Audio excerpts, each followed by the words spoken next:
Hi, this is Kerby Anderson. You know, each day we take on the tough issues and provide a biblical perspective to them. The topics we cover are wide-ranging: apologetics, theology, prophecy, creation and evolution, intelligent design, marriage, family, child-rearing, the millennial generation, trends in society, politics, economics, business, religious liberty, the Constitution, public policy, foreign policy, military policy, tensions in the Middle East, abortion, homosexuality, pornography, sexual ethics, media, technology, history, and America's godly heritage. We talk about anything that affects your faith, your family, or your freedom. So don't go anywhere, because Point of View starts right now.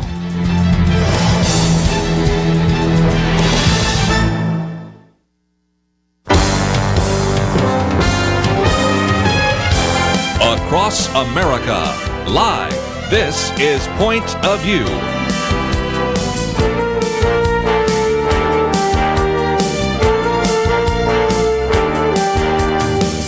And now, Kerby Anderson. Thank you for joining me. It is the day before Thanksgiving, and it is a live program, so let me just mention that if you'd like to ask a question, feel free to do so. I know at this time of year, oftentimes many of the hosts take off and run tapes or else bring in guest hosts, but we're going to be here live for the next 2 hours, and we have Dr. Danny Faulkner with us as we talk about how to really make sense of the stars and astronomy and how to think about that biblically. And then Dr. Gene Getz will be in studio with us as we talk about his book, The Measure of a Man, which has been out for decades, but now has links for video that you can watch, and it's going to be a great conversation with him as well. Dr. Danny Faulkner is with us, as I mentioned, earned graduate degrees in physics and astronomy, and taught at the University of South Carolina, Lancaster for over 26 years. He's a member of the Creation Research Society, also serves as the editor of the Creation Research Society Quarterly, has written more than 100 different papers, author of Universe by Design, and this particular book, The Created Cosmos, What the Bible Reveals About Astronomy, also written with Lee Anderson, and we'll talk about one of his chapters in there as well, forward by our good friend Eugene Merrill. And Dr. Danny Faulkner, thank you for joining us this day before Thanksgiving. Well, thanks for having me on. And I do wish you a Thanksgiving to your family. And I want to get right into it, because this is a book where we can really cover a lot, and we'll try to do so in an hour. Some of the biblical concepts of why we have the sun and the moon and the stars and what the purpose was for the heavenly bodies. We can get into some of the questions I get all the time about, what about the Christmas star that we see in Matthew 2? What about the unusual days of Joshua and Hezekiah? Maybe even some of the astronomical events surrounding Good Friday, the resurrection, which we have talked about here before, and maybe even get into some questions about the gospel and the stars. This is just a fascinating book, and you are to be commended for it. But let me get into that first one. We recognize that we have the sun, the moon, and the stars.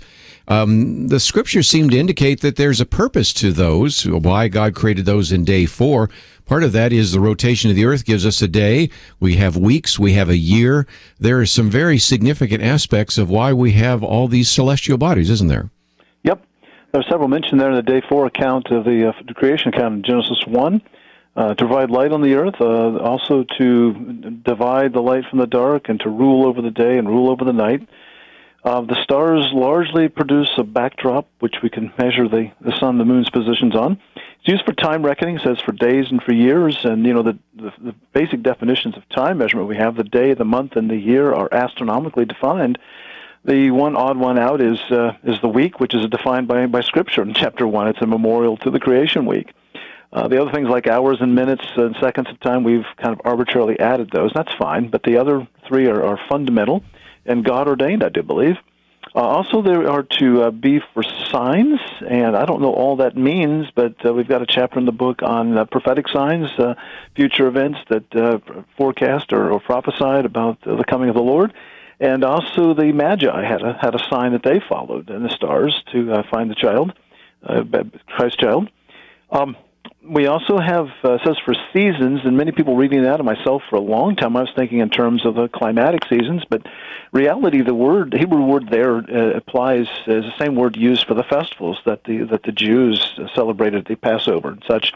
Those were all determined on the calendar they used, which was a lunar solar calendar, and you needed the moon and the sun in order to fix those dates. So a lot of purpose is given there, but elsewhere we find things such as in Psalm 19:1, the purpose of the heavenly bodies to declare the God's glory. And it's echoed in Romans 1 as well, about the fact that the creation around us tells us there is a God and there's a Creator, so men are without excuse. So there are many different purposes out there that God has ordained for the heavenly bodies. You know, and if you think about it, even a person who is not a believer and rejects the Bible still lives in a world where, as you said, those three different events are the case. I know during the French Revolution there was an attempt to move away from a 7-day week. Didn't work, and certainly nobody can move away from a 24-hour day or a 365-day year because those are really set by the astronomy that is part of that. And so there is a sense in which, as you said, when you look at Romans 1, it does say that indeed the creation, and of course even the heavens declare the glory of God, so we can go all the way into Psalms, do declare the existence of God. And so that's why Paul says in Romans 1, they are without excuse. Let's, if we can, get into some other aspects of the creation. You know, day 4, of course, is the heavenly bodies, but then you have day 5 and 6, and a lot of people wonder, what's this atmosphere, this firmament, this air? That's something you deal with early on in one of the chapters, and it is important in terms of some of the models that various creationists have come up with. Without getting too much into all the Hebrew, which you do a very good job of, by the way, can you kind of give us an overview of how to interpret Genesis 1 in terms of how God sets forth the creation that we have? Well, yeah, I will. The Hebrew, I must admit, I had a lot of help from Lee Anderson. That was his major contribution to this book. He's studied Hebrew, and so he was very helpful on that front. But in day 2, we find this thing, it's in the King James, it's firmament, and some of the modern translations, it's expanse or sky. The Hebrew word is rakia, and it only appears 17 times in the Bible, over half of those just in chapter 1 of Genesis. So it's pretty important, but yet for such restricted use, it's kind of difficult to tell what it's talking about. It says that the purpose is to separate the waters above from waters below. So the waters below are pretty simple. I think that's talking about the oceans, what we find on the surface of the earth today. The waters above, that's pretty tricky. Henry Morris he's the father of the modern creation movement. He and John Whitcomb wrote the Genesis flood back in 1961, and one thing that got things started. And one thing that Henry Morris promoted, what we call the canopy theory, this idea that the day 2 was the creation of the atmosphere, and then we had this layer of water of some sort above, and that supposedly did several things for us, like supposedly no rain before the flood, that's questionable, and other things. And then it collapsed at the time of the flood as one of the sources of the flood waters, the floodgates of heaven being open. And so he interpreted day 2 in terms of the creation of that, and he said space as we know it, outer space, was created on day 1. And I held that position for a very long time, decades, but just a couple of years ago I began to change my thinking on that and studying this quite a bit, and I've come to the conclusion that it's a bit different from that. Many of us abandoned the canopy model a number of years ago for several reasons, and so we really ought to rethink all of that approach to day 2. And I've come to the conclusion it is talking on day 2 what we would talk about the outer space today. Yes. The words used again there, verse 8, it says that God called the firmament heaven, and then on the day 4 account 3 times he talks about the firmament of heaven as if there's any doubt what he's talking about. I think equating to day 2 what he made, and he's filling it with the stars and other astronomical bodies. For that reason and a number of reasons, I've come to the conclusion that's talking about space itself.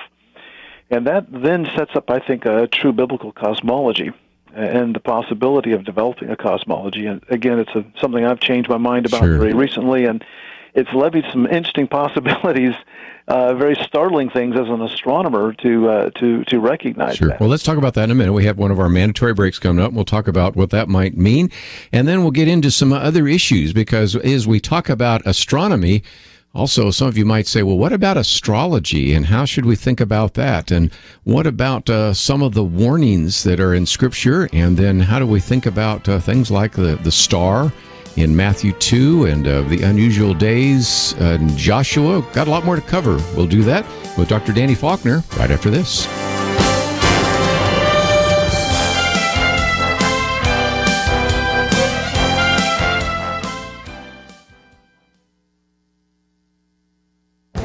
This is Viewpoints with Kerby Anderson. Thanksgiving is tomorrow, and I suspect that you are doing lots of things to get ready for this special day. Let me suggest you add one more item to your to-do list. Visit our website and download a copy of my Thanksgiving quiz. Thanksgiving is a wonderful time to gather as a family, but I also believe that it can be a great time to teach our children and grandchildren about America's godly heritage. I created this short quiz to be a conversation starter around the Thanksgiving table.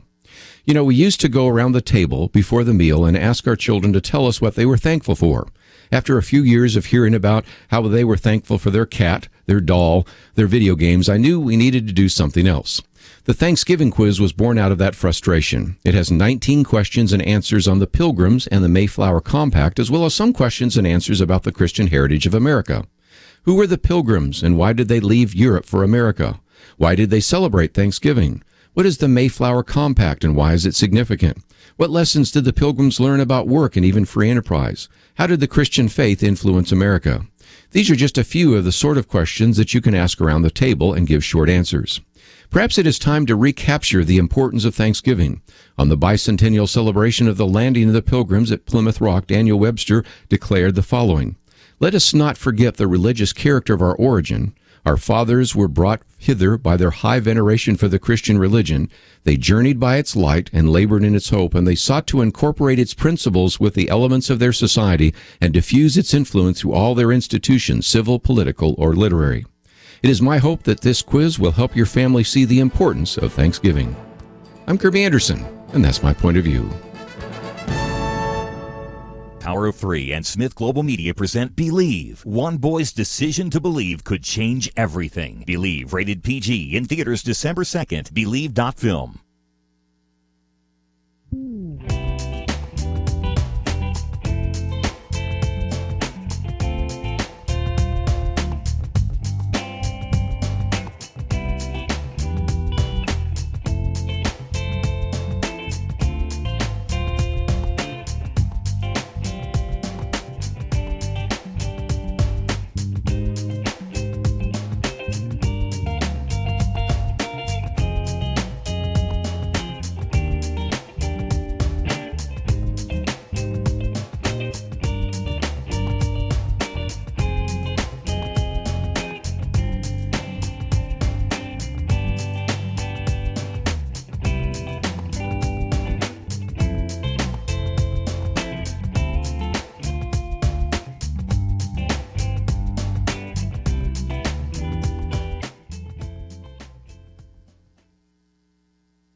You're listening to Point of View, your listener-supported source for truth. Looking at astronomy from a biblical point of view, the book is entitled The Created Cosmos, What the Bible Reveals About Astronomy. It is a book that I really do recommend to you, and it's one that you can certainly find in your local bookstore. It's published by Master Books, but we also have a link to it and also a link to Dr. Danny Faulkner, so we'll talk more about that in just a minute.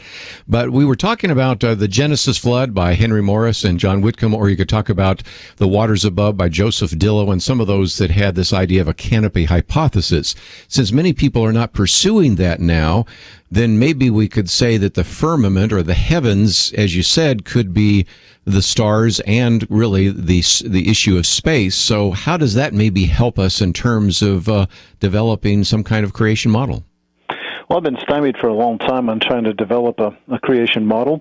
I think part of the problem is just kind of laying the ground rules down. If we can't agree on when space was made, then you got kind of a problem even getting started on all of that. So I'm really excited about this possibility now. And as an astronomer, I'm seeing several things that are just really startling about this. First of all, if indeed this is space that's being stretched out on day two, and by the way, there are numerous passages in the Old Testament which talk about the heavens being stretched out like a curtain, and that seems to be consistent with what I'm suggesting here, then that suggests several things about the universe. Number one, it suggests that maybe the universe is finite in size. That's something we can't directly determine.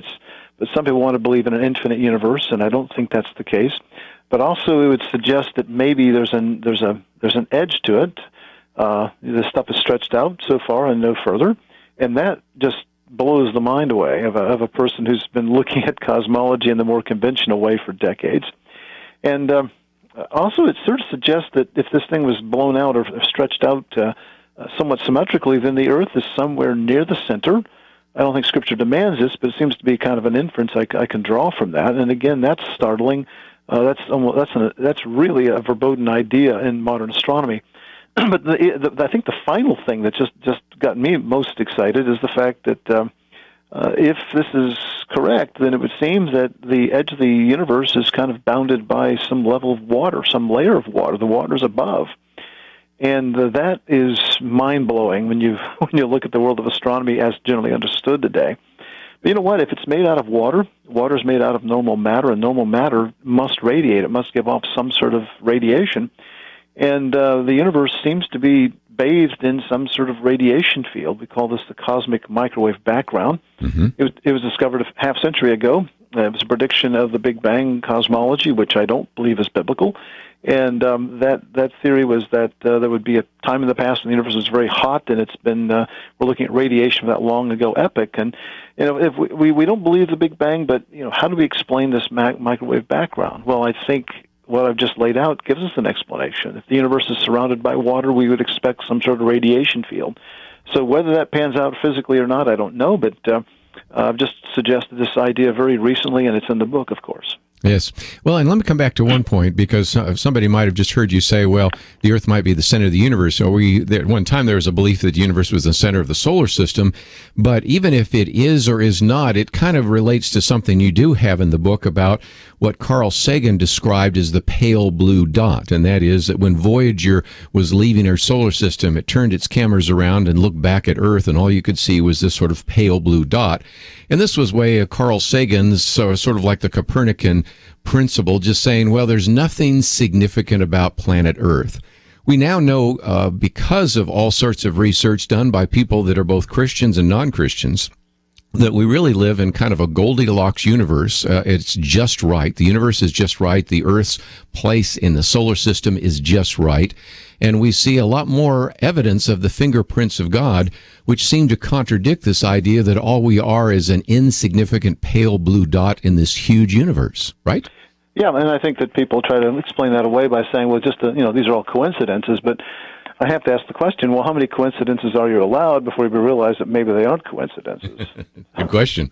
And the numbers are astronomical. I've seen all sorts of calculations by different scientists and astronomers and others, but let's just put it mildly. This is a lot more than the chances of an individual tomorrow winning the lottery. These are just huge numbers, where, as you said, so many coincidences suggest that indeed we're in just the right place in the universe, we're just in the right place in the solar system, we're just the right place from the sun, we have just all the right elements. I mean, you just go on with such a long list of things which all have to happen in order for us to be on this planet right now surviving. And so, again, it's just one more evidence, I think, of the fingerprints of God, don't you think? Oh, yeah, and we now have evidence of nearly 4,000 extrasolar planets. These are planets orbiting other stars. The technology today has allowed us to discover these things.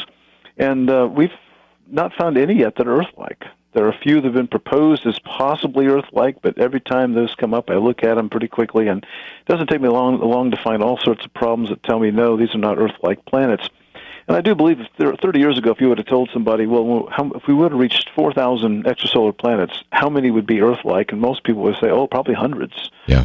So it didn't turn out the way Carl Sagan predicted, right? No, that's right. Not at all. Let me just, before we take our next break, just talk about one of the other sections in the first part of your book, and that is biblical teachings about and warnings against astrology. Now, there's a difference between astronomy, the study of heavenly bodies, and astrology, which, of course, gets into the occult and divination. And you took the time to spend a little bit of time on that, if for no other reason than, of course, in the book of Daniel, we have a situation there, in Matthew with the wise men. So how do we think about this idea of astrology, since in some respects people conflate the two because they both have to do with the stars and constellations? Yeah, well, astrology is this ancient pagan religion that suggests that the heavenly bodies, by their locations, affect our lives and our destinies. And, of course, astronomy is the science of the heavenly bodies, the study of that. And the two were kind of mingled for much of human history. They began to go their separate ways about 400 years ago, and they've been distinctly separate for more than 3 centuries now. And that's the reason why the names are so similar and why people get so confused about it.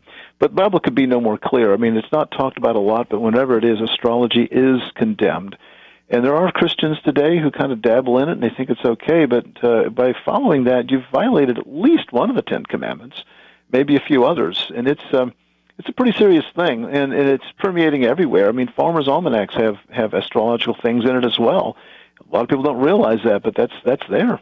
Yes, and again, you point out that in the book, and so it's just a short chapter. It's chapter 5 in the book, but I thought it would just be good to mention in passing. And so let's, if we can, maybe get to one of the questions that obviously people are wondering, and that is, if the heavens are stretched out, there have been some people that have tried to say, okay, how do I explain this incredibly large universe? We're just here on planet Earth. We see light coming from stars. And, you quote from all sorts of people like Barry Sutterfield and others, but how do we kind of think that through if indeed we accept the idea that the Earth and the creation could be young, especially if starlight we'd think would take so long for it to actually arrive here on Earth?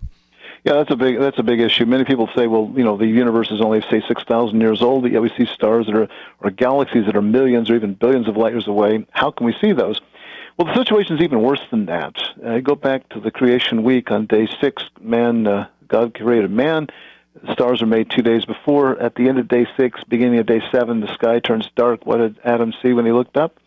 Well, I believe he saw stars, because if he didn't, they would not be able to fulfill their functions. Yet the closest star is more than 4 light years away. So there's an Adam's light travel time problem.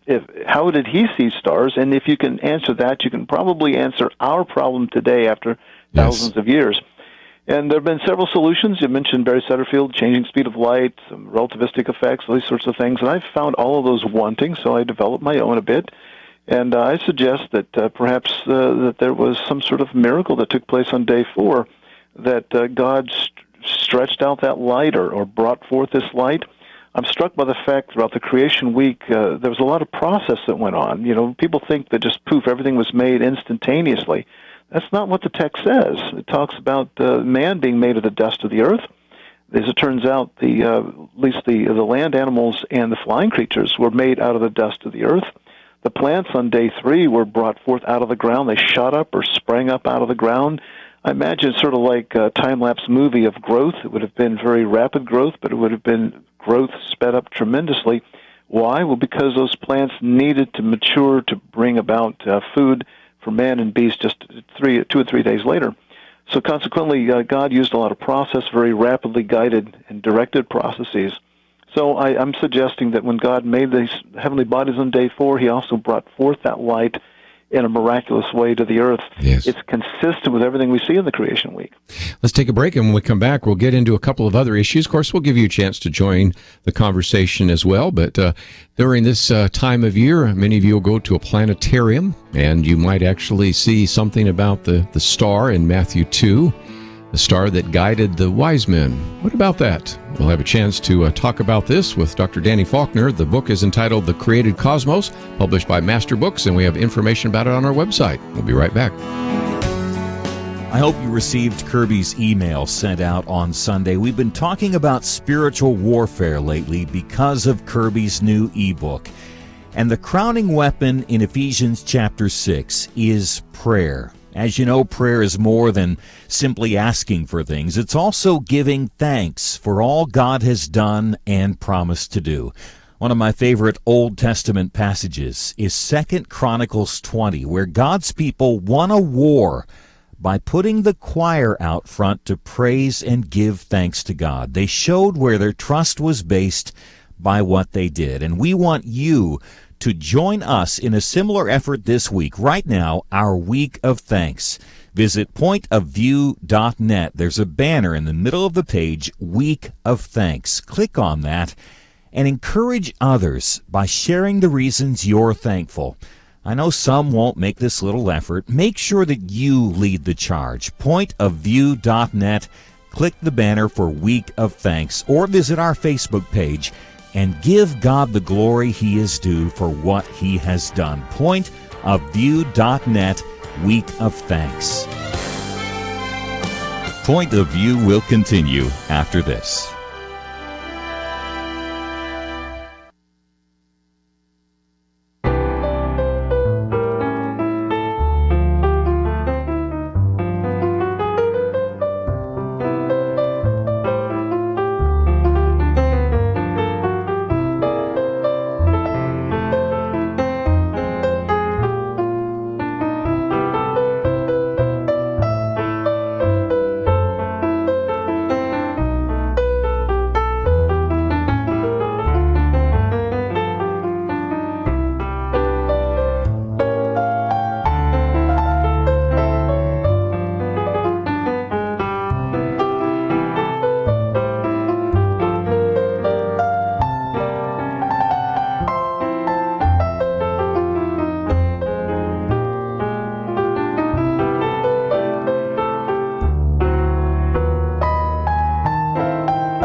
You're listening to Point of View.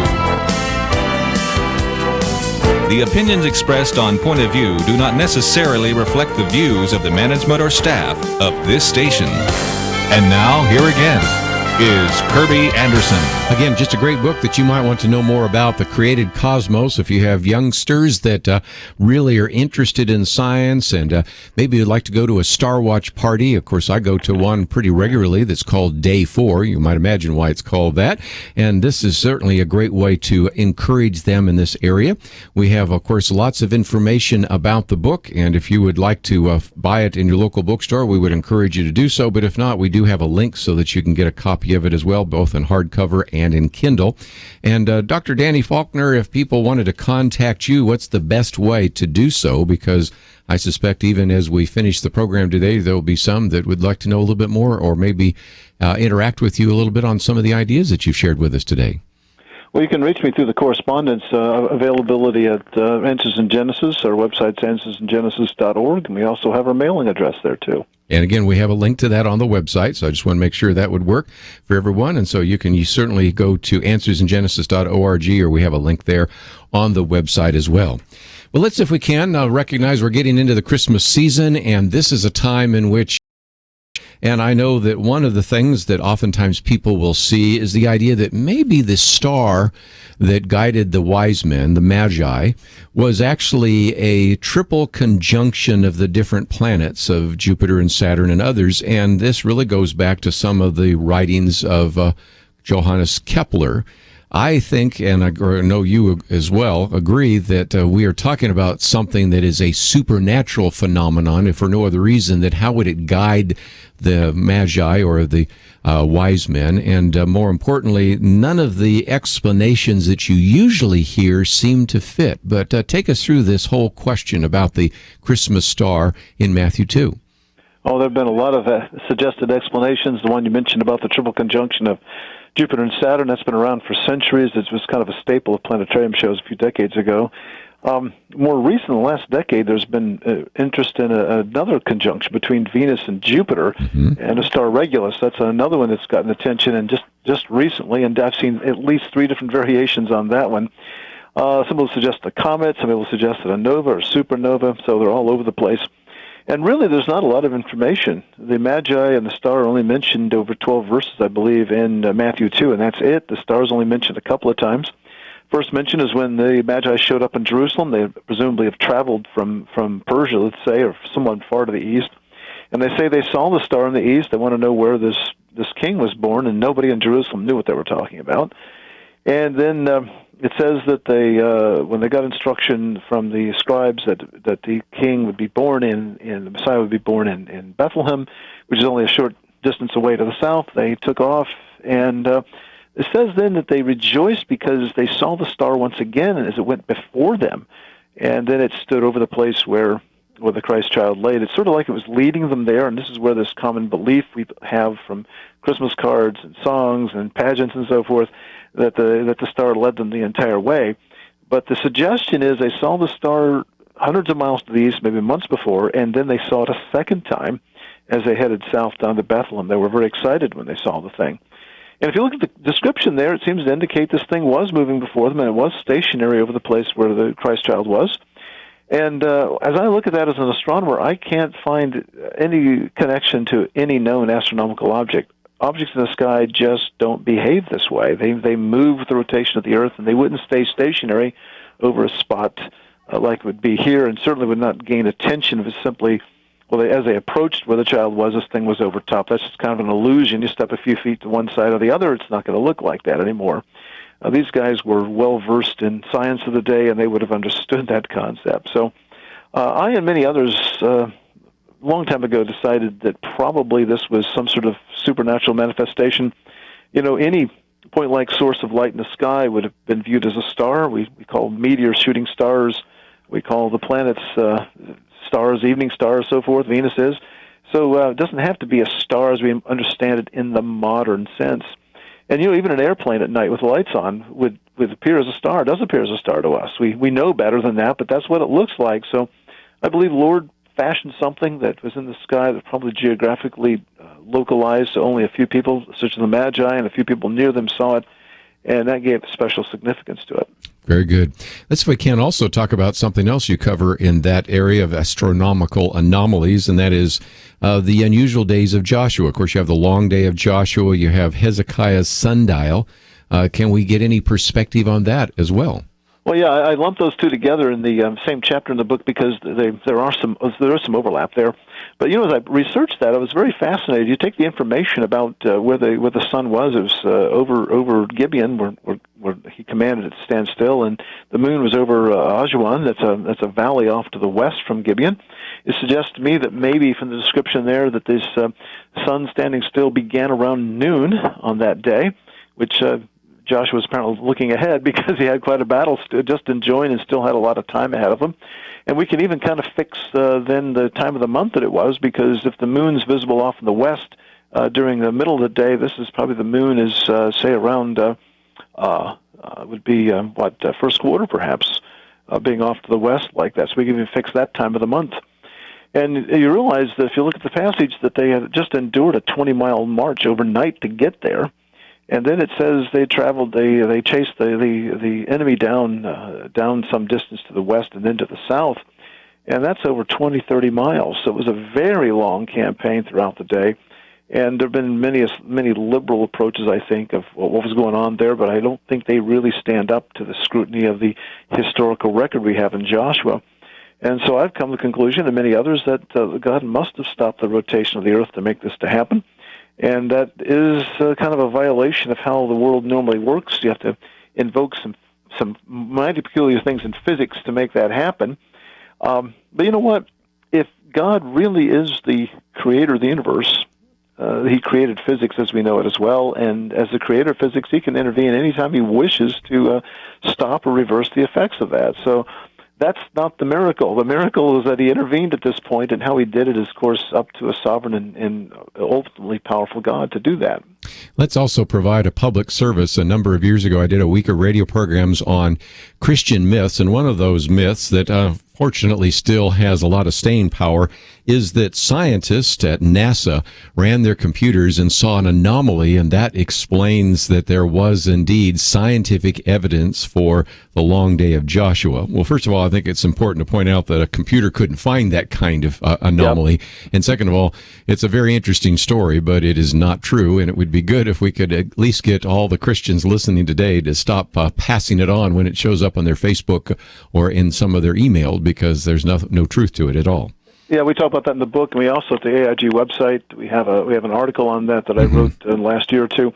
That story is not new either. It actually began in the 19th century. A guy named Totten wrote the story, wow. And it was retold several times up into the 1960s when NASA computers suddenly got involved. But the story's been around. There have been 2 or 3 iterations over the past 140 years or so. Yes, well, again, some of those stories stay around. That's one of the reasons why we actually spent some time trying to set it aside. I know you've done the same thing in Answers in Genesis, and I know other websites as well. So just a word to the wise, when you hear stories like that or you get it on your email, be careful before you pass it on, because it may not necessarily be true. Let's for just a minute also talk about this idea of how we could use some of these areas in astronomy in an evangelistic way, because first of all, we can talk about this idea that the heavens declare the glory of God, but also you have a section there about the gospel and the stars. And so, again, we have to be careful, but there are some ways in which, if nothing else, science can demonstrate the fingerprints of God, and that can be a very compelling argument for people that have a scientific background, can it? Yeah. The gospel and the stars is something I've been researching for decades. It's pretty prominent out there. But I've looked into it, and I've really found a lot of problems with it. It's this belief that the gospel message was encoded into star names and constellations going back maybe the time of Seth or his father Adam, and then this was kind of lost and perverted over the years. But again, I've looked at it pretty thoroughly, and there are some real problems, and I wanted to spend a considerable time in the book trying to refute those ideas. Yes, and you've done a very good job of doing that. But again, I think we can certainly point to just the number of parameters, for example, that have to exist for us to be here. And so there are some really good arguments and articles and books out there that really can use scientific arguments to point people to God. So let me take a break, and when we come back, we'll pick up at least one more that I thought was very interesting, and that is some of the astronomical aspects of Good Friday and the resurrection. And over the years, we've mentioned a few of those, but you go into it in some detail. And I think, again, this would be very helpful for individuals that would not only want to read it for themselves, but might say, this gives some verification for some of the historical events that we have. So let's take a break. We are talking today, if you just happen to join us, about the book, The Created Cosmos, What the Bible Reveals About Astronomy. It is written by Dr. Danny Faulkner, but also Lee Anderson has contributed to it. Forward by Eugene Merrill, published by Master Books, and we'll continue our conversation right after these important messages.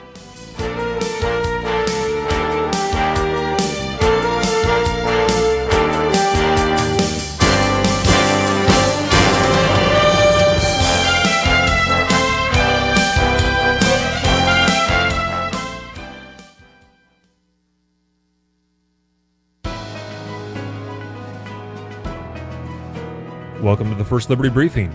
I'm Jeremy Dice. Lieutenant Junior Grade Aloysius H. Schmidt was a Catholic priest better known as Father Schmidt. Originally from St. Lucas, Iowa, Father Schmidt was aboard the USS Oklahoma on December 7, 1941, as the battleship was torpedoed in Pearl Harbor, Hawaii. Father Schmidt had just led Mass that infamous Sunday morning when the ship carrying 1,300 souls was attacked. Father Schmidt posthumously received the Navy and Marine Corps Medal for Heroism. According to the citation, Father Schmidt realized only a few men could escape through a small hatch. He insisted that others go ahead of him. He remained behind, pronouncing a blessing on the men while they crawled out to safety. 75 years later, Father Schmidt's remains have been positively identified and appropriately honored. Many men and women are heroes, but Father Schmidt's selfless act for his sailors is born more from care for their souls than of valor. As I consider his heroism, I'm reminded that there is an effort underway to rid chaplains like Father Schmidt from our military. That can never be. Our military has welcomed the chaplaincy corps from its inception because one's right to religious liberty is not surrendered at basic training. First Liberty defends chaplains like Father Schmidt who would voluntarily trade a rifle for a Bible in service to their comrades in arms. To learn how First Liberty is protecting religious liberty for all Americans, visit firstliberty.org.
Now, back to Point of View, your listener-supported source for truth. Back for a few more minutes as we have Dr. Danny Faulkner with us as we talk about his book, The Created Cosmos, What the Bible Reveals About Astronomy.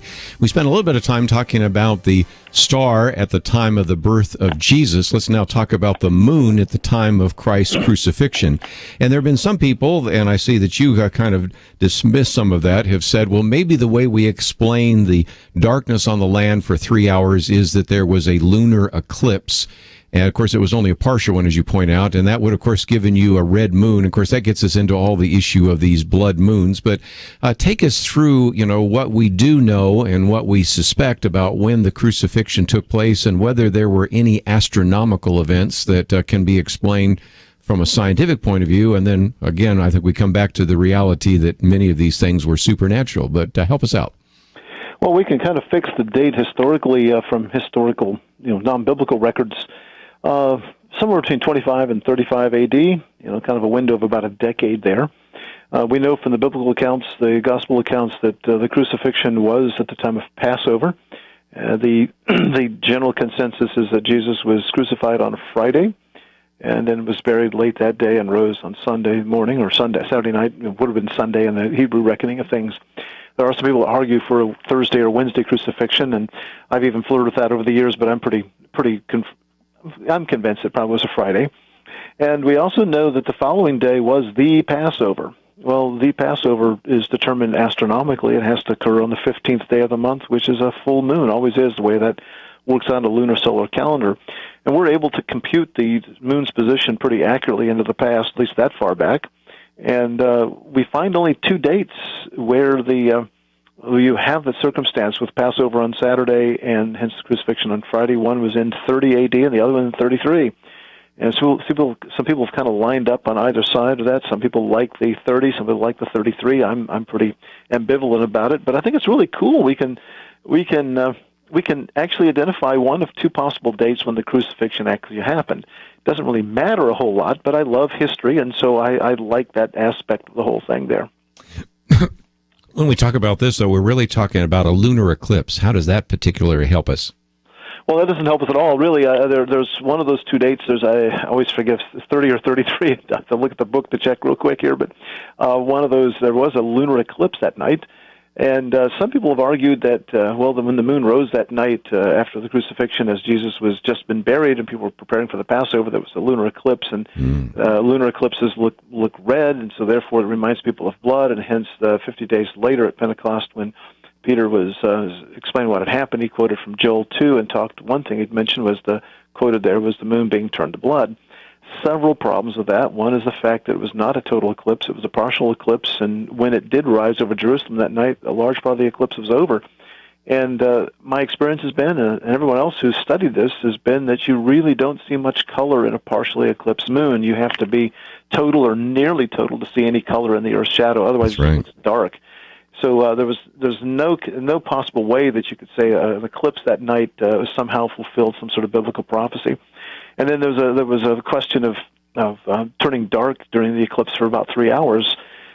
People have suggested eclipses, but you can't get that then because it requires a new moon for an eclipse, for a solar eclipse, and that's 2 weeks before or after Passover, because Passover is during full moon, and the maximum duration of a total solar eclipse is only a few minutes anyway, not several hours. So that wouldn't work for the explanation of what happened at the time of the darkness. We don't know, but it could have been extremely dense cloud cover, but it could also have been a more miraculous thing, sort of like the darkness in Egypt during the time of the plagues.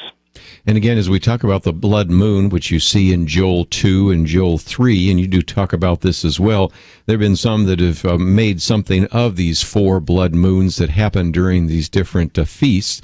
But at the same time, if I go back and look at what I think is being described in Joel, and especially what I see described in Revelation, we're talking about really significant supernatural events that do not match up at all with the idea of just a lunar eclipse, do they? No, and I've dismissed this whole nonsense about blood moons. And I do call it nonsense. But the thing is, people are really lowering the bar on this. The language you find with these signs in the skies, these things are apocalyptic, they're fearful, they're perplexing. And lunar eclipses, well, they're beautiful things, and we understand those, we can anticipate them. I don't see a real tremendous sign there. I think when these signs do come about, with the sun and the moon both being darkened and the stars being darkened, I think it's going to be something that we will not be able to explain, or whoever's here will not be able to explain. And that will be the perplexing, fearful part of the whole thing. Sure. We've talked about some of the prophetic aspects of that before, and you can go back and even find some of the interviews that we've done. But just before we run out of time, Danny, I wanted to maybe just have you talk about how people could use this book. This would be something they could certainly teach in their Bible fellowship or Sunday school class or something of that nature, but also talk about some of the other resources that are available through you and through Answers in Genesis, because we have a link to answersingenesis.org, and talk about what's available to our listeners. Okay, well, the book was intended to be a book on biblical astronomy. That's kind of the title I was working with. There hadn't been a book written like this in over 100 years. The time was right, kind of updating some books written in the first decade of the 20th century. It's not really an astronomy book per se. It's just an examination of every even mention or allusion to astronomical objects or astronomical phenomenon. It's pretty exhaustive, I think, and it is a good study. It'd be great for Bible study, for Sunday school. I think even some college courses could actually use it. There are some Christian universities that are using it as a supplement text for some things. By the way, I'm working on a companion book on creation and astronomy. I want the two to kind of work together. I should have that out probably late summer. I'm on track to finish up the first draft by Christmas, I hope, and get it moved forward through the review process. But at our website, answersingenesis.org, we have a host of articles, just thousands of them, some written by me on astronomy. It's very searchable. If you have a question about some sort of astronomical oddity or creation-related thing, that's the place I send people to first, because we have a wealth of information there, and we're always changing the site and adding to it. Well, again, just great material. And let's have you back when your new book comes out. That would be a great conversation that we could have with you as well. Oh, looking forward to it. Well, again, that's all we have for today. Dr. Danny Faulkner, thank you for joining us, and we look forward to the next opportunity. Oh, thank you. And again, happy Thanksgiving. Let me just, as we are taking a break here, and we're going to have Dr. Gene Getz in studio with us today as we talk about his book, The Measure of a Man. It's been out for more than 40 years, but now it has these QR codes. So we'll talk about the videos that you can use, and you're going to find these really helpful if you're certainly wanting to teach a men's ministry, or you want to maybe even be an encouragement to men in your life. So let me encourage you to make sure that you listen the second hour. But just before we take a break, we are in the midst of our Thanksgiving week, our week of thanks, and today we've posted our latest email that went out for day 4. And we encourage you as well to take the time to go to the website, pointofview.net. Click on that banner there, and there's a place for you to share what you are thankful for. And we've had a number of you do so, but I wanted to encourage some of you, before you get busy with all the preparations for Thanksgiving, to put your thanks on that website as well. This is a way for you to not only publicly thank the Lord for what is happening, but for us to benefit from this. And I've enjoyed looking through some of the posts and seeing what some of you are thankful for. So please take the time to share that. It's on our website, pointofview.net. Just click on the banner there. And as we mentioned last week, we focused a lot of time on spiritual warfare, and we're still making available, as you click on that banner, we still have a link there for you to get the free ebook on spiritual warfare, The Battle to Restore Christ in Our Culture. And I wanted to put that in your hands because we are going to be involved in some very significant battles next year. Many of them are political battles, but all of them ultimately are spiritual battles. And so we wanted you to be able to understand what we're going to be encountering and to be prepared. So let me encourage you to visit the website, pointofview.net. And if you enjoyed the conversation with Danny Faulkner, you might download a podcast or even go to the YouTube channel. Send it to someone else that might enjoy hearing it as well. Dr. Gene Getz in studio with us. We're looking forward to that, and that will happen right after these important messages. When you hear the phrase spiritual warfare, what comes to mind? If you have a negative reaction, that's unfortunate, because the Bible reveals that the battle is real. As Kerby recently wrote to our partners, Romans 12:2 tells us not to be conformed to the culture, but to be transformed by the renewal of our minds. It warns us about being taken captive by alien philosophies and deceit. There is a spiritual battle underway for the minds of our neighbors. It's a time when the shapers of our culture are calling evil good and good evil. What can you do? Get a copy, a free copy, of Kerby Anderson's new ebook, Spiritual Warfare, The Battle to Restore Christ in Our Culture. It is a spiritual battle, and it must be fought with spiritual weapons. Get your copy with our compliments at pointofview.net. Look for Spiritual Warfare, pointofview.net. Spiritual Warfare, The Battle to Restore Christ in Our Culture by Kerby Anderson. It's free when you visit pointofview.net. Point of View will continue after this.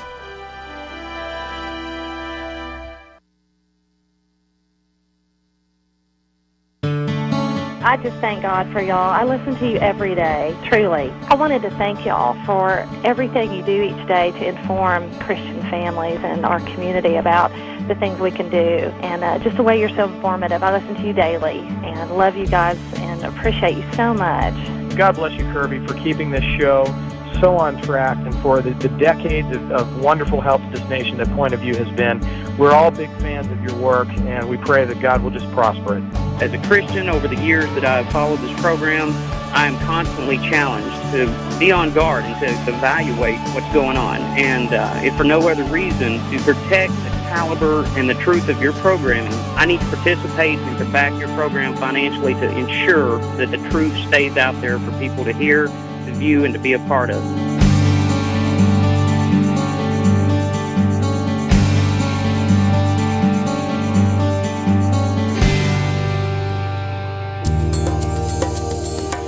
This is Point of View Radio.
Hi, this is Kerby Anderson. You know, each day we take on the tough issues and provide a biblical perspective to them. The topics we cover are wide-ranging.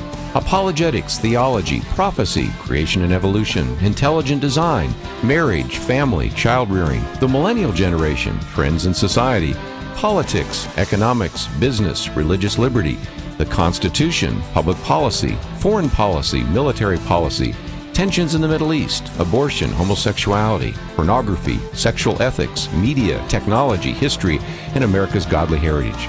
We talk about anything that affects your faith, your family, or your freedom. So don't go anywhere, because Point of View continues right now.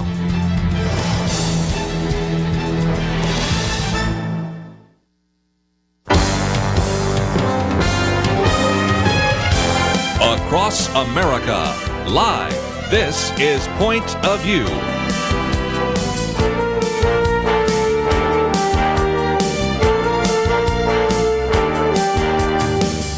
And now, Kerby Anderson. Thank you for joining me as I've been talking about the fact we are going to have in studio, and do have in studio, Dr. Gene Getz with us, individual that is a good friend of this ministry. As a matter of fact, he's been in every one of the Point of View studios, going all the way back to one on Spring Lake and all the ones since then. As a matter of fact, this facility was an open area, and you actually blessed it. So we have a long history with you. We do, Kerby, and let's not talk about how old we are. How old we are, but individual graduated from Wheaton Graduate School, New York University, holds his Ph.D., was a professor at Moody Bible Institute as well as Dallas Theological Seminary, founded Fellowship Bible Church, wrote a number of books, but one of the first ones I knew before I ever knew you, and I'm going to hold this up, this is a book from 1974, The Measure of a Man.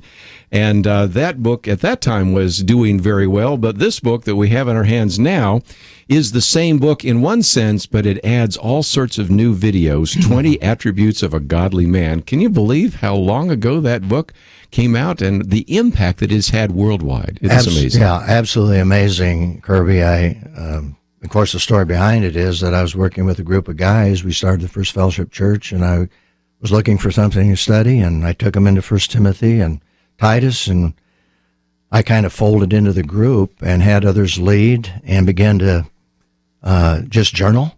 Yeah. And Bill Gregg came through town. He's with the Lord now, but he used to come through town. I knew him well, and he said, Gene, what's going on in this new church? And I said, well, let me share with you what I've been journaling here.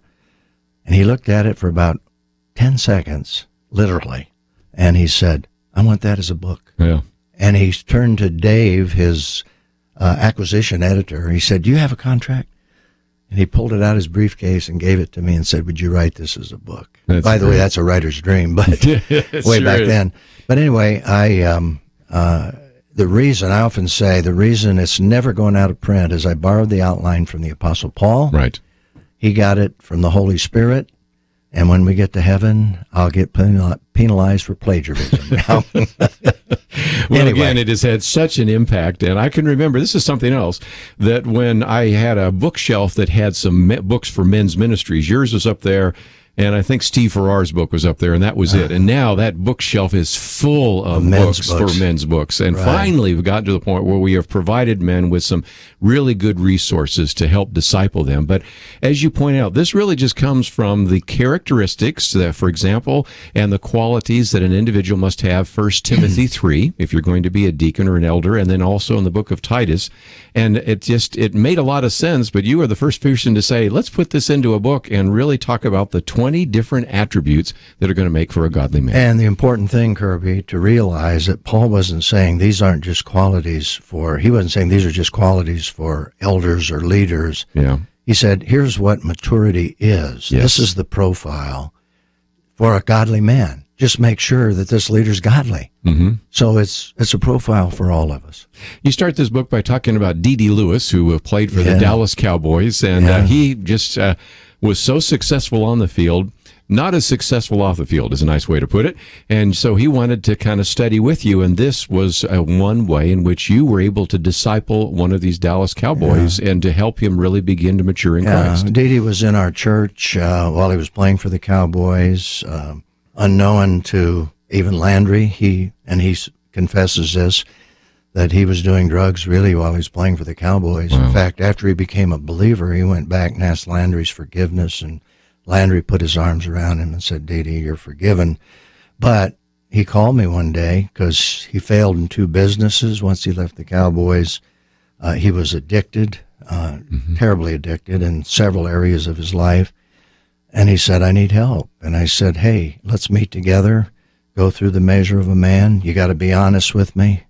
If you fail, tell me." And he was honest.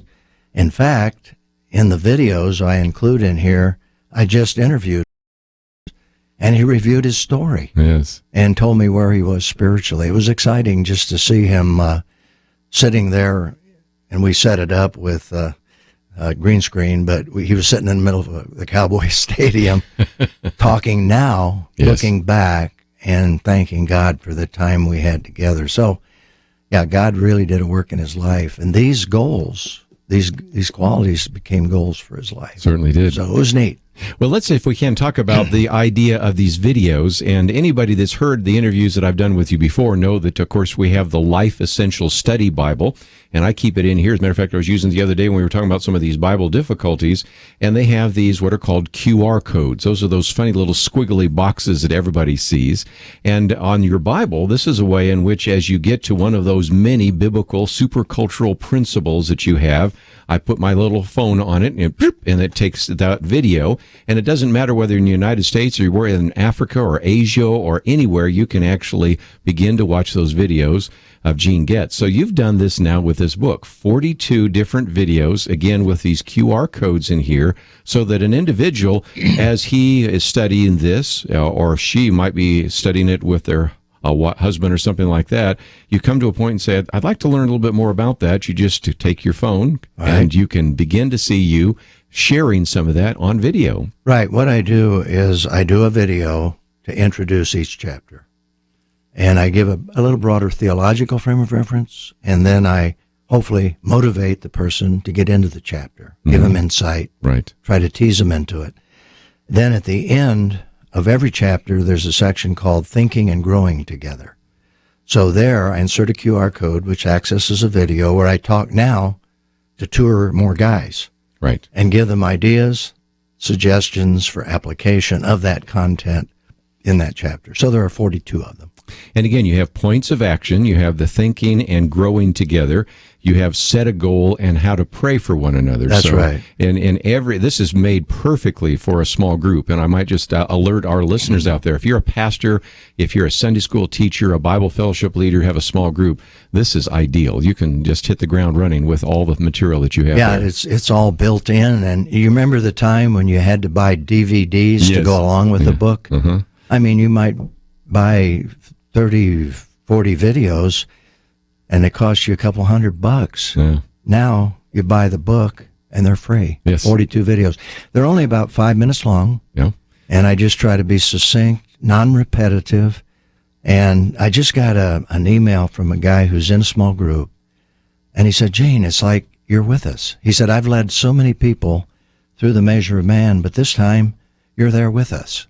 And I thought, wow, that's encouraging. That's really encouraging. When we come back, I want to tell a few more stories, and then we'll get into the book. But I might mention that we have a link to BiblePrinciples.org, for example. That's right. And people can find that there, and that's a way in which you can subscribe to the mailing list. Also, of course, the Bible I was mentioning just a minute. We're going to come back to that before we're done with the program today. And, of course, there's the Thanksgiving message, since, of course, this is a time in which you would certainly want to read that. So we have all of that information about that and this book. And as we get into the Christmas season, I think some of you are going to say, well, I think I know exactly what I'm going to get for the man in my life. And for those of you that are teaching and saying, okay, January, I need to come up with a new series. This is something where you could buy multiple copies, and you would already have the videos necessary there, and all it takes is a little bit of sophistication to turn those videos that would show up on your computer onto a screen and really begin to disciple various men.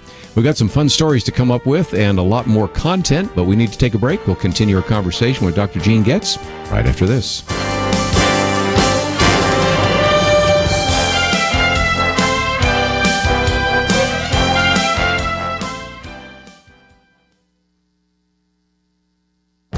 This is Viewpoints with Kerby Anderson.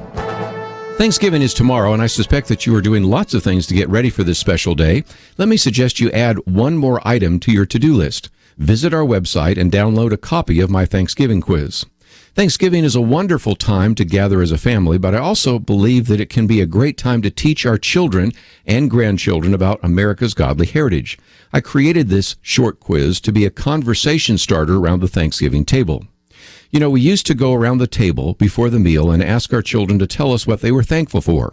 After a few years of hearing about how they were thankful for their cat, their doll, their video games, I knew we needed to do something else. The Thanksgiving quiz was born out of that frustration. It has 19 questions and answers on the Pilgrims and the Mayflower Compact, as well as some questions and answers about the Christian heritage of America. Who were the Pilgrims, and why did they leave Europe for America? Why did they celebrate Thanksgiving? What is the Mayflower Compact, and why is it significant? What lessons did the Pilgrims learn about work and even free enterprise? How did the Christian faith influence America? These are just a few of the sort of questions that you can ask around the table and give short answers. Perhaps it is time to recapture the importance of Thanksgiving. On the bicentennial celebration of the landing of the Pilgrims at Plymouth Rock, Daniel Webster declared the following: "Let us not forget the religious character of our origin. Our fathers were brought hither by their high veneration for the Christian religion. They journeyed by its light and labored in its hope, and they sought to incorporate its principles with the elements of their society and diffuse its influence through all their institutions, civil, political, or literary." It is my hope that this quiz will help your family see the importance of Thanksgiving. I'm Kerby Anderson, and that's my point of view. Power of Three and Smith Global Media present Believe. One boy's decision to believe could change everything. Believe, rated PG, in theaters December 2nd. Believe.film.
You're listening to Point of View, your listener-supported source for truth. Privileged to have in studio with us today Dr. Gene Getz, and if you'd like to join us at any point, 1-800-351-1212. No, being the day before Thanksgiving, a lot of you are busy, but we still want to give you an opportunity if you have a comment or a question as we go along and talk about the book. I want to call it a new book. It's an old book with a new format, The Measure of a Man, 42 new videos. And again, just to explain that for a minute, these are QR codes. People see these all the time, and as long as you have a reader on your phone, which I do, and you do, and anybody that's in the world does, they can actually hit that code, and then they will see you. And you've built a special studio with multi-cameras and some graphics, so it isn't just a talking head, although obviously you're doing the talking, but it's a way for a few minutes to feel like you've just come in, taught a little bit before they have the study or conclude it after this. Well, basically, if you're in a group, obviously you have all kinds of creative ways to do that. But you can say, hey guys, let's read the chapter before you come. And you'll notice there's a QR code. Listen to Gene. He'll introduce you to the chapter, encourage you, and then we'll come and talk about it. And then after we're done, we'll invite Gene back by video at the end of the chapter to give us some ideas on how we can apply it. Well, that works if the guys will do it. Mm-hmm. So I'm finding out from just a recent email that I said, how are you using it? He said, well, we sit down and watch both videos right there because you can't trust the guys to read it ahead of time. So, there's a lot of creative ways you can do it. But as I said before we broke away, that this guy wrote and said, Gene, it's just like having you there with us. Right. And I was thrilled with that because that's what I wanted to achieve. I just talk to the guys, on the video. And you do a great job. And let me just say that one of the focuses this year and the last couple of years here at Point of View is to reach the millennial generation, a huge generation which is much more media-wise. And to be honest, you hand a book to a guy, they aren't necessarily the best readers. Some are, but most aren't. But now that you have the video component, I think this is going to be a great way to reach these millennial men, those individuals born between 1980 and 2000 that are used to video and used to media, and you're just on the cutting edge as you always have been. Yeah, and it's exciting because as we talked earlier, I often say with the Bible, I go into a church and I explain the QR codes, and I say, by the way, if you don't know how to use this, ask your 7-year-old. They'll show you how. Yeah, they'll show you how. But the older generation is keying into this, and I've had a lot of experience in the last 3 years, about 5 years, of going into churches and watching the older generation come into the QR code world. And they know what you're talking about, and by the time the pastor and I are illustrating it at the end of the message, and when we walk out and I'm signing Bibles, they've already downloaded the app and have it right there. Right. They do it right in the service while you're talking. So, and these are grandpas that are getting into it, and they're excited about this technology with their younger generation because they know that's going to get them into the scriptures or into a book like this. Sure. And so, yeah, we're growing with the technology. Well, you convinced us because I keep my Life Essentials Study Bible in here, and like I said, we just used it the other day, and sometimes if I need something, I can use the code real quickly at a break and say, oh, okay, that's what I would needed there, or that particular passage, or of course you have all sorts of footnotes and other things, but again, it's just a new technology that can be used not only here in the United States, but talk about this for just a minute. When you go to the third world, there are places I have been, and I know you have been as well, where there's a dirt floor, there's no television, there's no telephone, but there is an iPhone. They have an iPhone, or they have some kind of smartphone, and they have the ability to do that with that app and actually be able to watch a video in a hut in Africa or in a small little town there in Asia. If you have access in one way or another to the internet, you have access to everything that you have actually produced on video. That's right. Satan's using it. Why shouldn't we? Oh, so good. Well, let's get into the book, but before we do so, you mentioned just a minute ago that the illustrations and the qualities and characteristics that Paul talks about, for example, in 1 Timothy 3, apply to more than just deacons and more than just elders and things of that nature. It applies to everyone, but you've got a story about how you took some of these principles and actually helped someone in law enforcement. Can you share that story? Yeah, well, the guy called me just a week ago, and he said, Jane, he said, let me remind you of something. He said, I was a chief of police, mentioned the city on the East Coast. And he said, I wrote to you back in 1986, and I asked you, would you do a code of conduct for the police department here based on those qualities in the measure of a man? And I was listening to him. I said, well, did I respond? He said, you did. I framed it. And I said, I used it with our officers. I said, would you send me a copy? I frankly had forgotten. And he said, well, when you first sent them to me, you had all the scriptures in there. He said, I just had to remove the scriptures and leave your statements, how you took these qualities, adapted it to the police force. And so he sent it to me. And to be honest, I was amazed when I read what I wrote back in 1986. It's relevant today. Yes. And I think the reason is, these are qualities that God authored for being just a wise man, a mature man, a good father, a good husband, a good police officer. So anyway, I've got a meeting scheduled. He now lives in this area, and he wanted to talk about how, he said, I travel all over the state of Texas, and I'm using this code of conduct. And he said, I want to bring a police officer, I want to bring a chief of police and a city manager from another Texas city.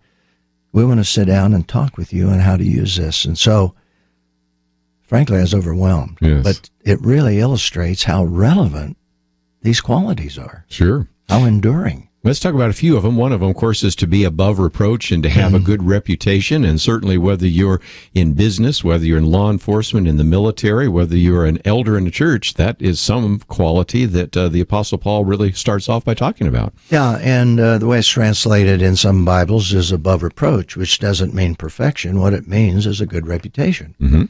And it's interesting, that's at the top of the list in 1 Timothy 3. When he wrote to Timothy, he said, Timothy, if anyone wants to be a spiritual leader, great, just make sure he has a good reputation. Then he wrote to Titus in Crete, in essence said the same thing. He should be above reproach, just make sure he has a good reputation. And as I looked at that, and as we studied that together, it became very clear this is overarching. Then he goes on to say, here's how you do it. And all the rest of the qualities show you how to build that good reputation. One of the others is the idea of moral purity, and you draw that from the idea of being a husband of one wife. And of course, that's a qualification for an elder, but the broader principle, the supercultural principle, is moral purity, and we certainly need to know that today. Right, and here's the interesting thing. Both in Timothy and the letter to Titus, he says, good reputation, both passages. What's the first thing for building a good reputation? Moral purity. Yes. And that's not an accident. Yeah. Because that's one of the greatest ways we build a reputation. And I have learned over the years that when a person is immoral, you can't trust them. Yeah. They'll lie. And I've never seen an exception to that. So if you want to develop trust, you need to be morally pure. This is the way we develop that moral purity. By the way, that's very relevant to our situation right now in politics. I would say so. And again, let's just explain to everybody that as you go through each one of those, there's a special assignment or a point of action. Then you have a place where they can think and grow together. You can set a goal and pray for one another. So in each one of these, as you take a group through it or as you go through it individually, you just have a lot of shoe leather, a lot of action steps so that it isn't just hypothetical, it's very practical, isn't it? Yes, and one of the things we discovered too, Kerby, is that in a lot of these qualities where Paul is succinctly outlining them, point by point, you can find a paragraph somewhere else where he explains it in context and gives you the full meaning. And that's the exciting thing, is to find passages of Scripture that support and define what that quality really is. Well, again, we need to take a break, and when we come back, we'll continue our conversation with Dr. Gene Getz. Let me just mention again that we have a link to BiblePrinciples.org, and that is a place where you can find some of this. This book you might be able to find in your local bookstore because it's published by Revell, which is actually a division of Baker Publishing. And we'll talk a little bit more about Baker Publishing, what is available there, but also, again, we have a link to the website. And if they go to BiblePrinciples.org and buy 4, they get 1 free. Well, and that sounds like a pretty good deal, so that is the case.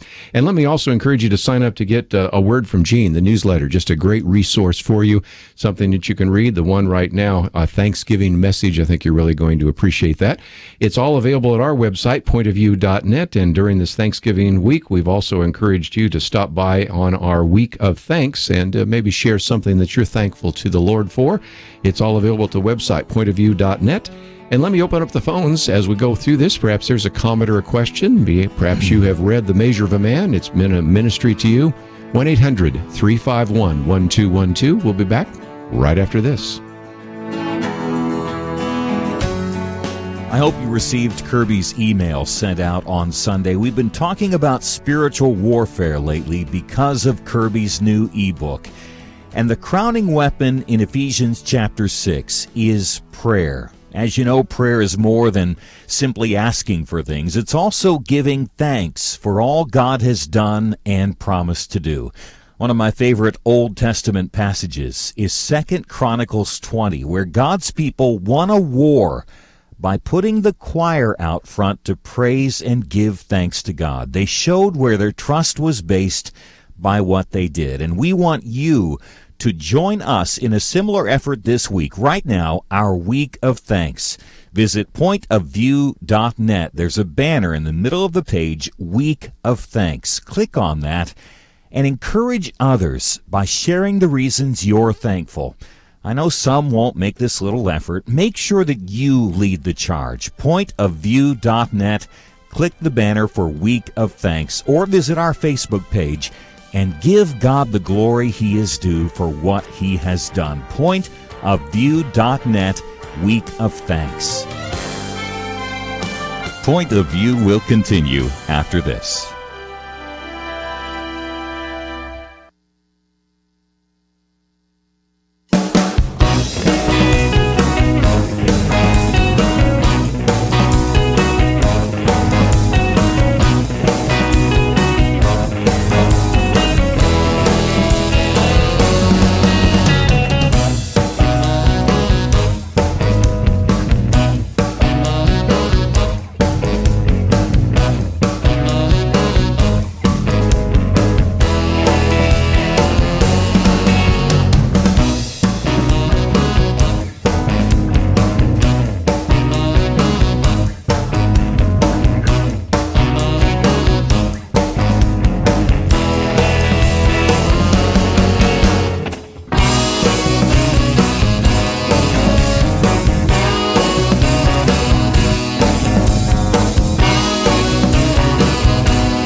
are listening to Point of View. The opinions expressed on Point of View do not necessarily reflect the views of the management or staff of this station. And now, here again is Kerby Anderson. Continue our conversation today in studio with us, Dr. Gene Getz. Let me just mention, too, that if you'd like to listen to this later, you can download the podcast, or you can go to our YouTube channel since he's in studio and watch that as well. Of course, we will be rebroadcasting this later this evening as well, so you might be able to hear it again. And he is in studio with us. I might just mention, as we go to the website, BiblePrinciples.org, of course, we've been talking about your book, The Measure of a Man, but I also know something else, and that is the Life Essential Study Bible. When people purchase this, in a sense, they're buying another one for something that you're going to be giving away. Explain that, if you might. Yeah, that's right. Well, we made a decision when it first came out that through our ministry, as we sell this Bible, and we sell it for full price, and we let the people know that for every Bible they purchase, it enables us to give one away. So they love that because it's not a purchase in their mind, it's an investment. And that way we've been able to give Bibles to pastors overseas who could never afford them. For example, we just gave 50 Bibles to Filipino pastors on site in the Philippines. I discipled a guy to go over there and to meet with them and show them how to use it. And then we gave them the Bibles. And we're doing that in prisons. Angola, we will have given, as of May, when I go back, probably 500 Bibles that we've given to these men. Very good. And I actually show them how to use it. They give me an hour to work with these guys who've gone through the Malachi Dads program. And so, yeah, it's fun, and it makes it's a great sell. Yes. Buy one, you give one away. By the way, you might mention if you want to type in like Malachi Men's Study or Angola, we have done those interviews, so that's something that's available on our website, pointofview.net. And again, all of this you can find at BiblePrinciples.org. And if you buy 4, you get a 5th one. And then again, if you buy a Bible, and you have one that's being given away. So you've just got some great opportunities here. And it's not even Black Friday yet, so this is really good. That's great. Yeah. Let's talk about some more of the principles and the characteristics in the measure of a man. One of those is to be temperate, and that's the idea of a balanced life. And it does seem to me that, again, somewhere where somebody falls off the rails or goes into a ditch, it's on the moral issues, but sometimes it's when their life is totally out of balance. Speak to that if you Right, want. or you just get skewed in the wrong direction, you know, and we all do. We get off on tangents, and basically there's a passage that explains that, and Paul used a metaphor in 1 Thessalonians chapter 5, where he says, you're not of the night, you're of the day. Those who get drunk at night. And there's using the metaphor, because later he talks about not being addicted. But he said, those who get drunk at night, but those who are of the day, you're of the light. And in essence, what he's saying is, be stable, be sturdy. Don't veer to the right, don't veer to the left. I like to use the illustration from Hebrews.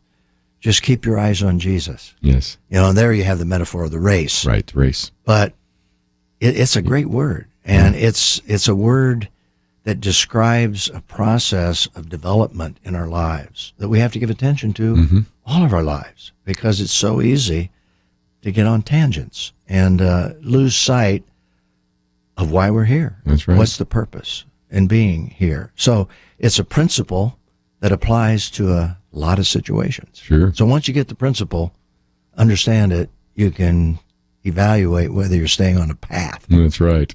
And Hebrews 12 or 1 Timothy 3 or all sorts of passages.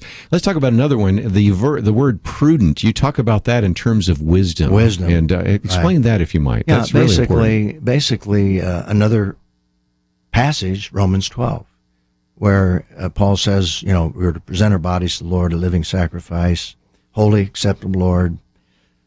Don't be conformed to this world, be transformed by the renewing of your mind. And then he goes on to say, don't think of yourself more highly than you ought to think, but think prudently, with wisdom, with a sound mind. In other words, he's getting at the root of what is arrogance when he says, don't think of yourself more highly than you ought to think. That's the word he's using there. Now, he's not saying you shouldn't think of yourself made in God's image, you know.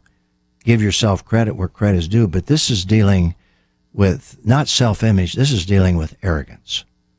And so that's a great study. I mean, of course, in the Proverbs, wherever you go. Humility. And all that, sure. That's right. So it's really, wisdom grows out of humility. And that's the essence of that particular concept. And we see that in 1 Peter, and we see that in the book of Matthew, and we see that all through the Proverbs and so many places. Yes. That's right. Let's talk about another one. One that you have there is respectable. Oh, I love that one. And people would think, well, okay, I need to have respect. No, you talk about making truth attractive. So that's right, kind of because people wouldn't see that context exactly. So that's an important one. Yeah, and the fascinating thing is that the Greek word translated respectable is kosmios. And what people don't realize is that that's the Greek word from which we get the word cosmetics. Mm-hmm. Kosmios, cosmetics. Mm-hmm. Okay? By the way, the verb is kosmeo, and it's translated to adorn. Okay? See the connection between cosmetics and to adorn. Cosmetics make us look good, hopefully, smell good. Mm-hmm. I'm thankful. And so what Paul is saying there with that metaphorical word is our lives are to be like cosmetics to the gospel. When we live a respectable lifestyle, people are attracted to the gospel. Mm-hmm. And we see that happening in Acts chapter 2. The believers who were living Christ-like lives, continuing in the apostles' teaching, eating together, praising God together, had favor with all the people. That's right. Who are all the people? Unbelievers, because it says the church, the Lord was adding to the church daily those who are being saved. So God calls us to live a respectable life. Will there be those who hate us? Yes, but the majority of people will respect us. Those who hate us are those who are threatened, like the religious leaders were threatened with the gospel. They hated the apostles because they were associated with Christ, but the people who were coming to Christ at Pentecost were living in such a way they were attracting people to the gospel. So we need a balance there. And that's an exciting word. I would say so. When you mention favor, too, you think about the fact in Luke it talks about Jesus grew in favor with God and men. That's right. And, of course, wisdom and stature. But I think that's kind of intriguing there, too. So we have to think about presenting the gospel in a way that is favorable, that makes the truth attractive. And so it does seem to me that sometimes we have people that are offended. And if it's the offense of the cross, we can't do anything about that. But sometimes we do offensive things that we need to be respectful about and thus really advance the gospel. Yeah, and a correlation here, and I may not have time to share this before you go to break, but that's okay. The correlation, another quality, if you go down that line, is in English, able to teach. Yes. In the Greek, it's didaktikos, and you find a commentary on that word in 2 Timothy, where Paul said to Timothy, don't quarrel. The servant of the Lord must not quarrel, but be gentle, didaktikos, able to teach, patient when wronged, praying and hoping that God will bring them to a knowledge of the truth through your communication style.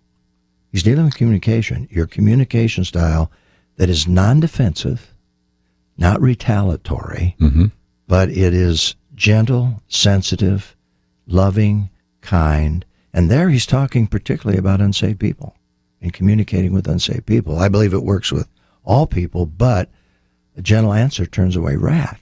And that's what he's talking about. So that's not a pedagogical skill he's talking about when he says able to teach. He's talking about character.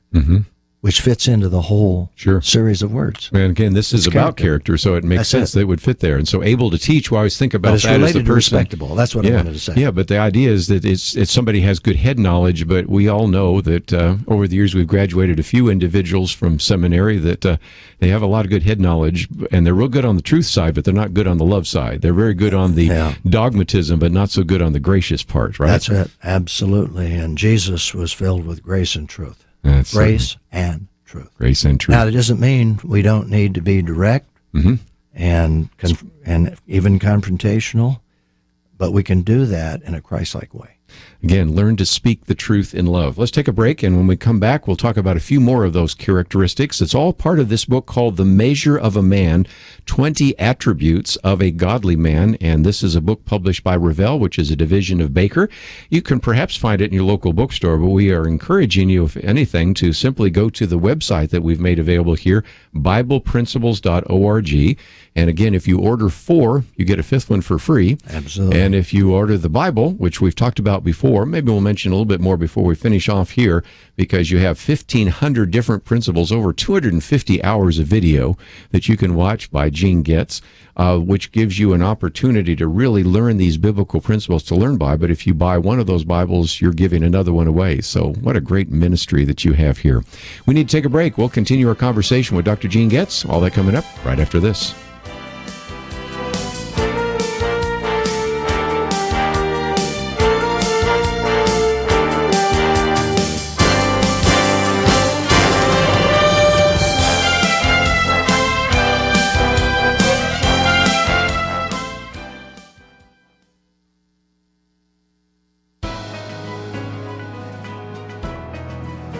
Welcome to the First Liberty Briefing.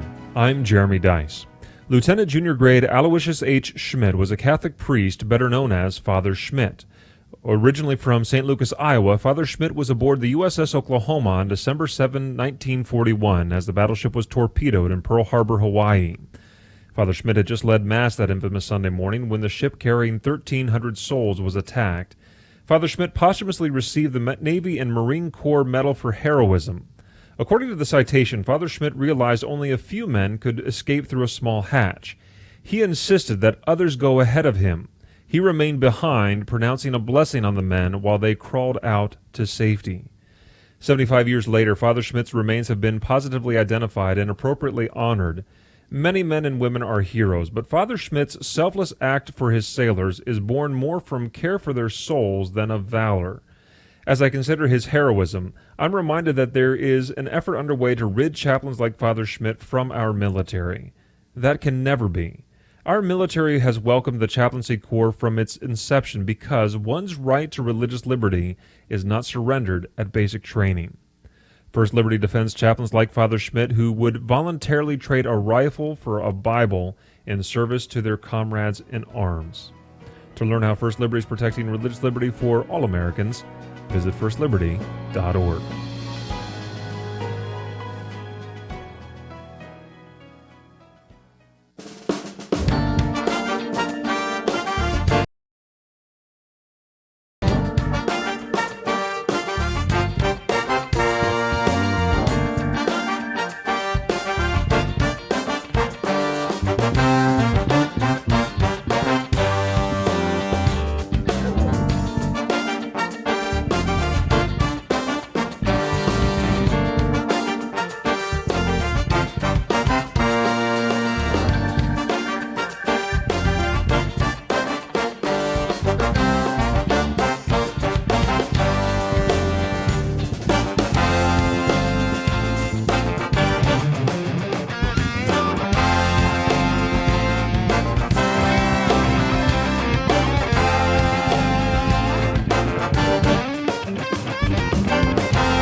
Now, back to Point of View, your listener-supported source for truth. Back for a few more minutes as we talk with Gene Getz about his book, The Measure of a Man, 20 Attributes of a Godly Man.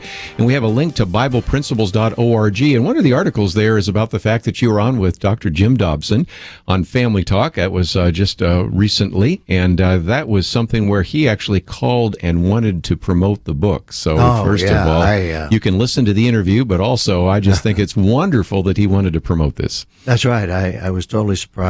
I met Jim years ago, first time at a praise gathering with the Gaithers, and he was just launching Focus on the Family, and I was there. I had a booth, and so we reminisced on that and our journeys together. But the fact that he picked up the phone and said, Gene, I just see this new edition coming out, and he said, I want to help you launch that, and could you come here? And of course I said, when? Yes. And we had a great time. That is so good. Yeah, we had just a great time together, and reminiscing and talking about the measure of man. Well, very good. Let's take a few more characteristics just before we talk about, again, how people can apply this. We talked about a gentle answer turns away wrath, and that gets us into two characteristics. One, gentle, and the other, anger. And it seems to me that you also want to apply those principles, not just to people that are going to be elders in your church, but to any godly man. And so those are some important principles you talk about as well. Yes, and Kerby, I think the most important thing, and I think most people are learning this, that anger per se is not sin. In fact, Paul said, be angry and don't sin, because we're made in the image of God, and God's a God of anger, and he's a God of love.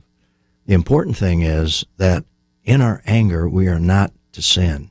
So that raises a very interesting question. And what we do is go into that question to answer that question, when is anger sinful? And one of the first things we learn is when we're quick-tempered, when we fly off the handle, because if we're quick-tempered, we're going to hurt somebody, and we're going to hurt ourselves.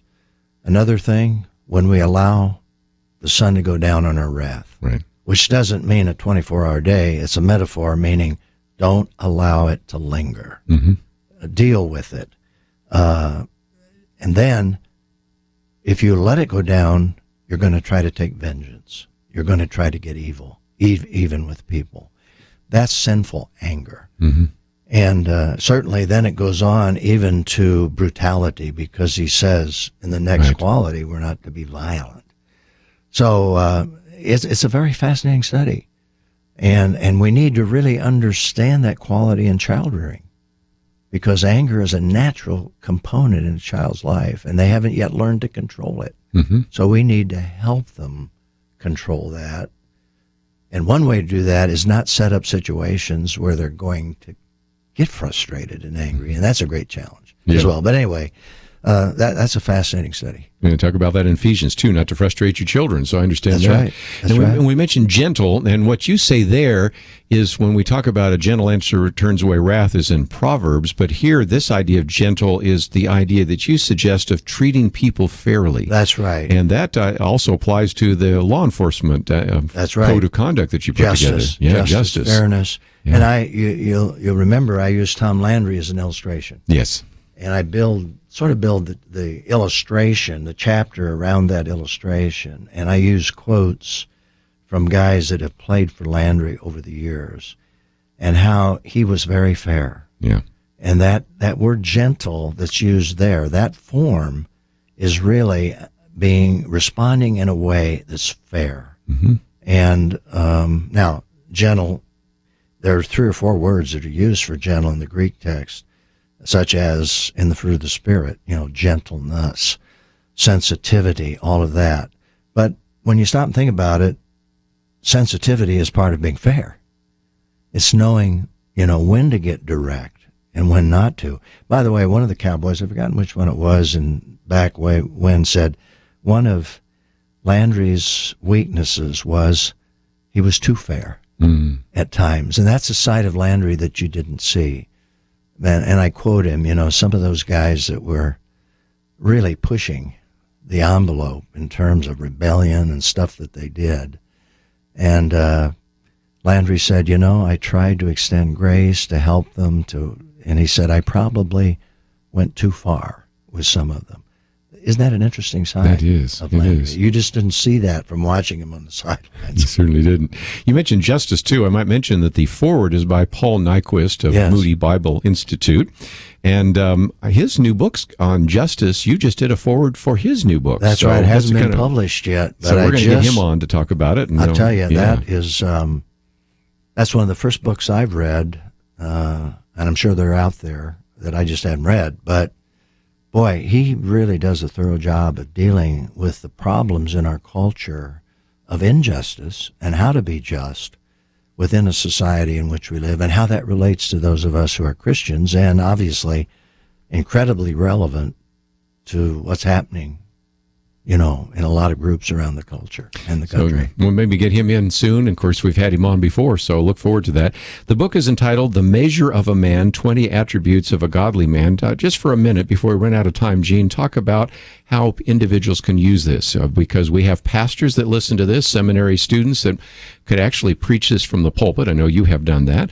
And more importantly, the way this is structured, where you have the goal setting and you have the prayers and you have the videos, this would be ideal for a Bible fellowship or a Sunday school class or a small group. So talk about how they could use this. I think one of the greatest ways that it can be used is with a group of guys that get together, read the chapters, watch the videos that are embedded, be very vulnerable, open, talk to each other. It's the basis of establishing accountability. Mm-hmm. And boy, as men, we really need that today.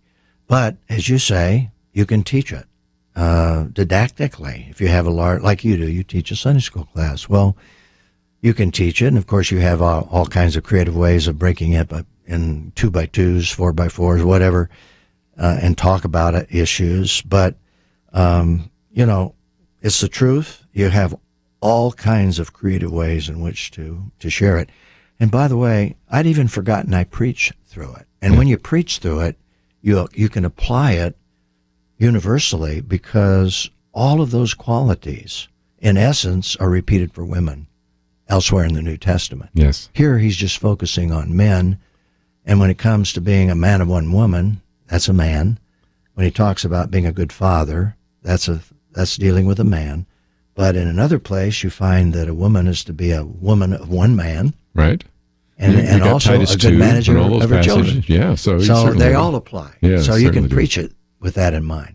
Well, again, just before we run out of time, let me mention that we have BiblePrinciples.org. People can order this book, and if they order 4, they get a 5th one free. And I would hope they'd order dozens, and we'll figure out about that.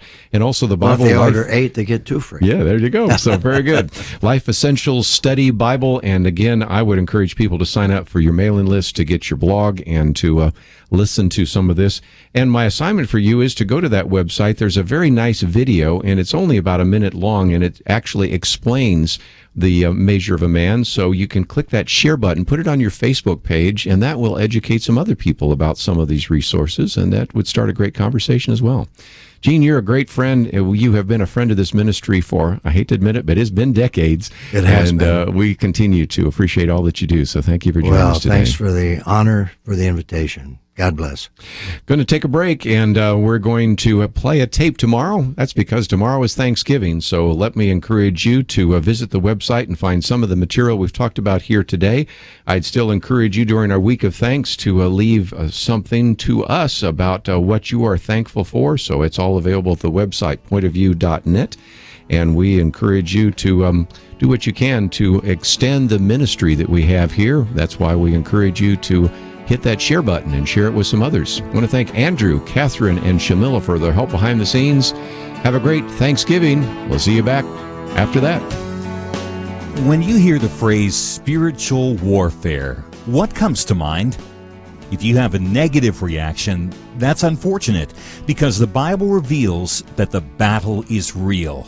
As Kerby recently wrote to our partners, Romans 12:2 tells us not to be conformed to the culture, but to be transformed by the renewal of our minds. It warns us about being taken captive by alien philosophies and deceit. There is a spiritual battle underway for the minds of our neighbors. It's a time when the shapers of our culture are calling evil good and good evil. What can you do? Get a copy, a free copy, of Kerby Anderson's new ebook, Spiritual Warfare, The Battle to Restore Christ in Our Culture. It is a spiritual battle, and it must be fought with spiritual weapons. Get your copy with our compliments at pointofview.net. Look for Spiritual Warfare, pointofview.net. Spiritual Warfare, The Battle to Restore Christ in Our Culture, by Kerby Anderson. It's free when you visit pointofview.net. Point of View is produced by Point of View Ministries.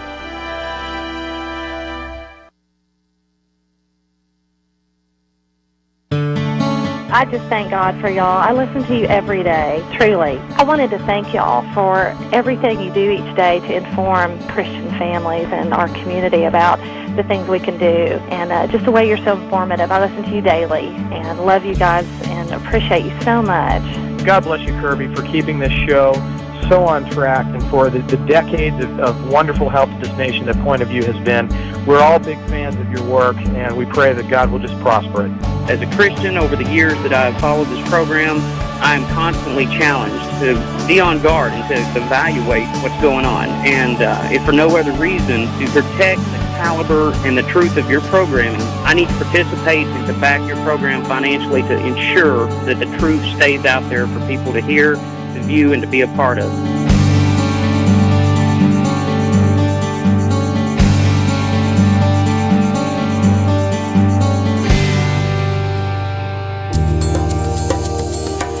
This is Point of View Radio.